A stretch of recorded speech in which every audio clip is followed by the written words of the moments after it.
2 घंटार उद्यम पर कूଅ भितर उद्धार है दंता हाथी। आठगड़ बनखंड गोपपुर 3 घरिया जंगल पाख गोटे आखु बिल कड़े कूअरे हाथीटी गली पड़ा।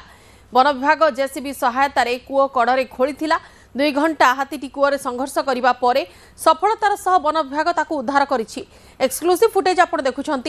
हाथीटी जंगल भितर को तापर चली चली जाइथिबा देखिबाकू मिलिछि। हाथीर बयस 20 ରୁ 25 वर्ष हेबो बोली वन विभाग सूचना देइछि। हाथीटी सुस्थ थिबा वन विभाग पक्षरु कहा जाइछि। जोपरि भाबरे हाथीटी गोटे कूओरे गली पड़िथिला एवं कूअरु ताकू उद्धार करबा पई पाखरे जेसीबी सहायतार माटी को खोलिबाकू पड़िला एवं तापरे हाथीटी को उद्धार करिबारे सक्षम हैला वन विभाग। एक्सक्लूसिव फुटेज आप देखुंट। जंगल भितरे तापरे हाथीटी जंगल भितर को चली चली जाइथिबा मध्ये सूचना मिलुछि। सहयोगी सुशांत साहू अछन्ते हमस्त फोन लाइन रे।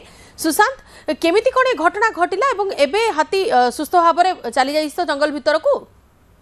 देखो बंदिता निहाती भाव में कहवा हाथीटी वर्तमान सुस्थ थिबा एवं सुस्थ अवस्था जंगल भितर को जाइथिबा वन विभाग पक्षर सूचना मिली।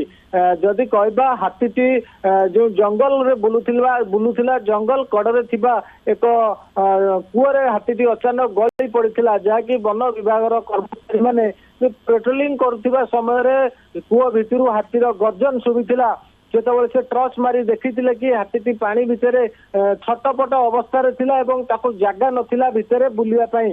से संगे संगे तांकर उपरिस्थ अधिकारी जोगाजोग करथिले। बड़म्बा पुलिस मध्य सेठार पहुंचीथिला। जेतबेले संपूर्ण भाव स्थिति सामना को आनीथिले देखिथिले कि हाथीटी कूओ भितर पड़िछि।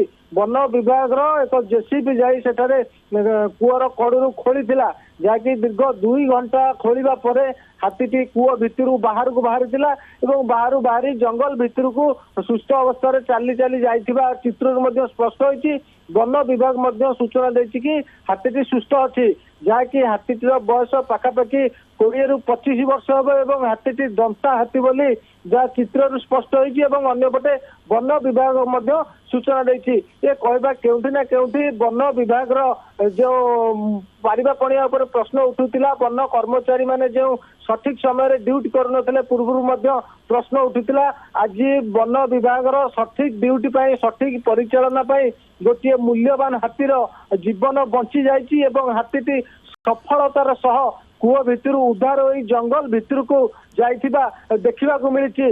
अन्यपटे हाथीटी जो चली चली जंगल भितर को जाइछि, जहाँ वर्तमान सूचना मिलुछि कि हाथीटीर अवस्था सुस्थ अछि। जदि हाथीटी असुस्थ हुए तेबे काली एवं 24 घंटा भितर जना पड़िजिवो। ए हाथीटी को वन विभाग तीक्ष्ण नजर रखिथिबा सूचना वन विभाग कर्मचारी माने उपयुक्त समय उपयुक्त पदक्षेप नहीं सेमानक त्वरित पदक्षेप जो हाथीटर जीवन बंची जाइछि। हाथीटी सुरक्षित भाव में कूअरु उद्धार तो हो पारिछि एवं हाथी सुरक्षित भाव सुस्थ भाव जंगल भीतर को मध्य जाइछि। धन्यवाद सुशांत सविशेष सूचना पाई।